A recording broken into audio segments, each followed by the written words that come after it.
I want to wish all the students, staff members, and families of St. Gerard School a happy Thanksgiving. One of my favorite school masses every year is the Thanksgiving Mass that we typically celebrate as a school community on the Tuesday before Thanksgiving. It gives us a chance to focus on the many things we have to be grateful for, including gratitude for our wonderful school. Even though we can't be together for a school Thanksgiving Mass this year because of the pandemic we're living through, I would like to offer a Thanksgiving reflection to help us focus on the meaning of this great American holiday. As many of you know, I grew up in a small farming community about 25 miles from St. Gerard. Whether we lived on a farm or in the village, it was not unusual for families to raise and process most of the food they ate. This was the case for my family. The meat we consumed, we processed and packaged ourselves. Typically, this included beef, pork, and chicken. The fruit and vegetables we ate, we grew ourselves and then processed and canned so that the produce lasted not only during the growing season, but throughout the whole winter. Surely there was nothing wrong with this. It was simply the way of life for people who lived on farms and in small farming communities. Though many of our families, including mine, struggled financially, we always had enough to eat. One consequence of eating only what we processed, packaged, and canned was that on Thanksgiving Day, we never had turkey.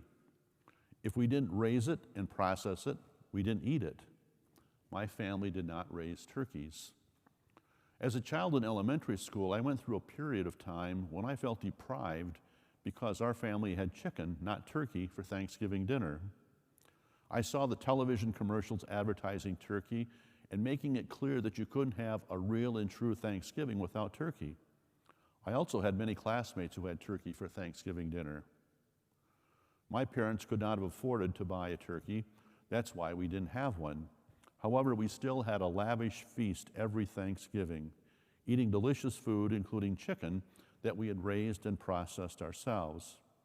Yet I felt our feast wasn't a true American Thanksgiving feast because we didn't have turkey. Eventually, I got over my feelings of deprivation at not having turkey on Thanksgiving Day. As a matter of fact, I feel a little ashamed that I actually thought I was deprived. We always had enough to eat, and our Thanksgiving feasts were truly lavish. My childhood experience of feeling deprived surfaces a problem which accentuates the need for a national observance like Thanksgiving Day. We can become so easily focused on what we don't have or what we desire that we overlook the blessings that we do have. Yes, we all face challenges. This year, the whole world is facing an especially difficult challenge, the coronavirus pandemic. However, isn't it true that despite our challenges and struggles, most all of us have been given blessings? These include the gift of life. They also include people who love us, the privilege of living in a land where we can worship as we wish, and many creature comforts unimagined in so many parts of the world where children and families sometimes don't even know where their next meal is coming from. Thanksgiving Day encourages us to shift our focus from the desire for more to gratitude for what we have. I can't imagine that there is a person listening to me today who doesn't have much for which to be grateful. For a whole day, we are free of the pursuit for more, and we're encouraged to simply bask in the glory of what God has given us. Could it be that Thanksgiving Day offers us an invitation to let gratitude become the focus of our everyday? Wouldn't all of us be happier if we gave more time to giving thanks and less to our often foolish pursuits for more? People whose lives are focused on giving thanks, which we've been taught is the highest form of prayer, are happier, healthier, and more content. Whether rich or poor, they never cease giving thanks for what God has given them. They seem to notice the gifts that others too readily ignore or overlook. Unlike those who are never satisfied, people whose lives are focused on giving thanks savor the many gifts that abound in their lives. They also tend to be more generous. Their gratitude for what God has given them moves them to share their bounty with those who struggle. This is my Thanksgiving prayer for the school community of St. Gerard.